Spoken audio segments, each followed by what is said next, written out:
Hello, welcome to national rankers. मैं हूं आभा गुप्ता सेरीवाल और हम पढ़ रहे हैं क्लास 12 का अकाउंट, जिसमें चैप्टर 8 अंशों का हरण एवं पुनः निर्गमन ये हम कर रहे हैं, जिसमें अंशों के निर्गमन से संबंधित प्रक्रिया को हम पढ़ रहे हैं।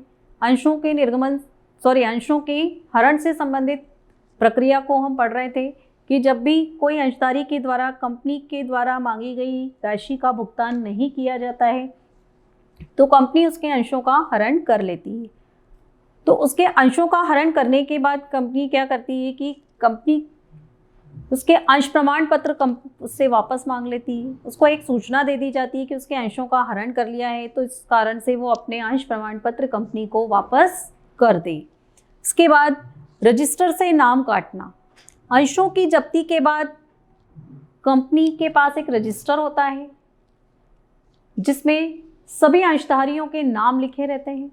और अंशधारी क्या होते हैं, हमने पिछले चैप्टर में पढ़ा था, कंपनी के सदस्य। तो इसीलिए इसको सदस्यों का रजिस्टर कहा जाता है। तो जिस अंशधारी के अंशों का हरण कंपनी के द्वारा किया गया है, कंपनी उस अंशधारी का नाम उस रजिस्टर में से काट देती है। राशि का हस्तांतरण।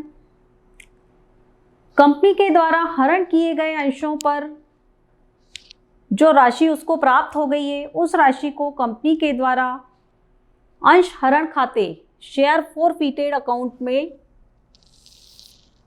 ट्रांसफर कर दिया जाता है। यह कंपनी उसको वापस नहीं करती है। लिखित घोषणा।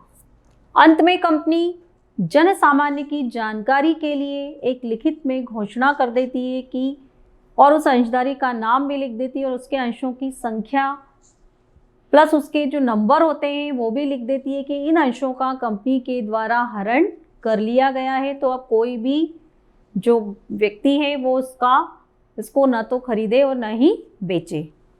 तो ये थी हमारी अंशों के हरण से संबंधित प्रक्रिया।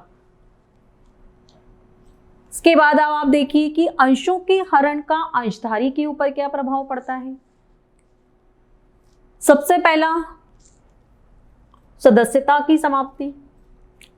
जब किसी अंशधारी के अंशों का हरण कर लिया जाता है तो ऐसे अंशधारी की क्या होती है, कंपनी से सदस्यता समाप्त हो जाती है। वो कंपनी का सदस्य नहीं रह जाता। भुगतान दायित्व।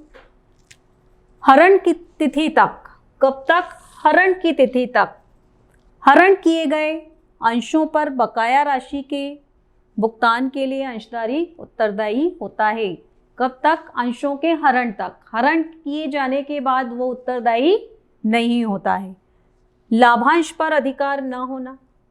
जिस अंशधारी के अंशों का हरण कंपनी के द्वारा कर लिया गया है, ऐसे अंशधारी को लाभांश पर कोई अधिकार नहीं होता। मतलब भविष्य में जब कंपनी के द्वारा लाभांश दिया जाता है तो ऐसे अंशधारी को वो राशि नहीं मिलती है।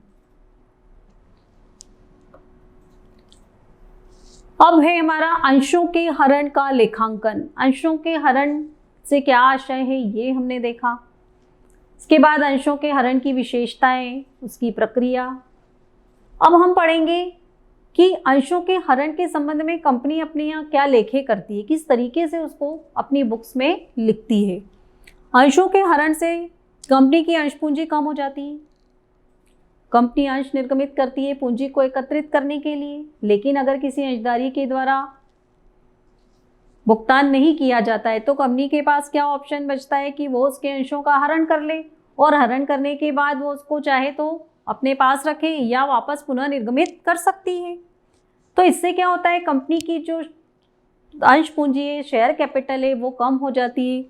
तो अतः अंश पूंजी हरण किए गए अंशों पर मांगी गई राशि से डेबिट कर दिया जाता है। मतलब जो शेयर कैपिटल अकाउंट है वो डेबिट कर दिया जाता है, तथा प्राप्त राशि से अंश जब्ती खाता, क्रेडिट एवं उन याचनाओं के खाते भी जो आना बाकी हैं, जो राशि उनकी मिलना बाकी है, उस राशि से उसको जमा कर दिया जाता है, जिनके कारण अंशों का हरण हुआ है। जैसे 10 रुपये के अंश पर 2 रुपये आवेदन पर, 3 रुपये आवंटन पर, और 3 रुपये प्रथम याचना पर देय हैं।